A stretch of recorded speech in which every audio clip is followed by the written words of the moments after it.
4 بڑی معروف آیات سورۃ طٰہٰ میں، وَقُلْ رَبِّ زِدْنِی عِلْمًا سورۃ طٰہٰ میں، رب اشرح لی صدری ویسر لی امری سورہ طٰہٰ میں، الرحمن علی العرش استوى سورہ طٰہٰ میں، ومن اعرض عن ذکری فإن له معیشۃ ضنکا سورہ طٰہٰ۔ لیکن حضرت جی دکھ کی بات ہے، ہم تو قرآن کو اتنا چھوڑ بیٹھے کہ ہمیں اتنا بھی نہیں پتا کہ سورہ طٰہٰ کیڑے۔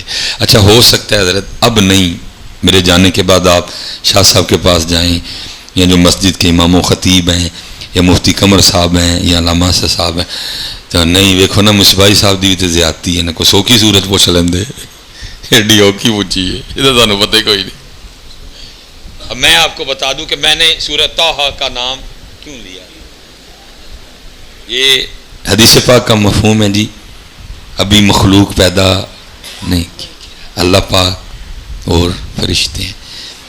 لکھا جی اللہ پاک نے اپنی شان کے مطابق خود ہی سورۃ طٰہٰ اور سورہ یاسین کی تلاوت کی ہے۔ میں کہتا ہوں حضرت جی کیا وہ جب اللہ پاک نے اپنی شان کے مطابق خود ہی پڑھی ہوگی حضرت، اتنے تک ساڑھے کاری پڑھن تو دل نو ہاتھ پہندا ہے حضرت۔ قاری سید صداق الاسدی صاحب پڑھیں، یعنی قاری رفیق نقشبندی صاحب پڑھیں، وہ قاری کرامت علی نعیمی صاحب تھے، وصال ہو گئے، اللہ ان کے درجات بلند کرے۔ یعنی قاری ہمارے بھی اللہ چشتی صاحب ہیں سیالکوٹ سے، یہ پڑھیں تو دل کو ہاتھ پڑتا ہے۔ قربان جاواں جدو اللہ پاک نے اپنی شان دے مطابق آپ پہ پڑھی ہوئی تو کیا کہا۔ طٰہٰ ما انزلنا علیک القرآن لتشقى، جو اللہ پاک نے پڑھی ہوئی اپنی شان کی، کہ اللہ زبان سے، ہونٹوں سے، چہرے سے پاک ہے اللہ، جیسی اس کی شان کے لائے۔ یاسین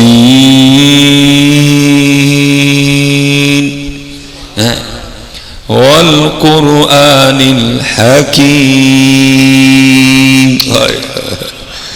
انک لمن المرسلین۔ اب مخلوق تو لکھا جی 1000 سال بعد پیدا کی گئی ہے، اب سنی کنہوں نے؟ فرشتوں نے حضرت، جناب جبرائیل نے، جناب میکائیل نے، جناب اسرافیل نے۔ جب تلاوت ختم ہوئی نا تو فرشتے آپس میں کیا کہتے ہیں؟ فرشتے کہتے ہیں خوبی ہے اس امت کے لیے جس امت کو سورہ طٰہٰ اور سورہ یاسین دی جائیں گی۔ فرشتے کہہ رہے ہیں خوبی ہے، اور امت کے نوجوانوں کا یہ حال ہے، اب یہ بتانے سے بھی گئے کہ سورہ طٰہٰ ہے کیڑے بارے چ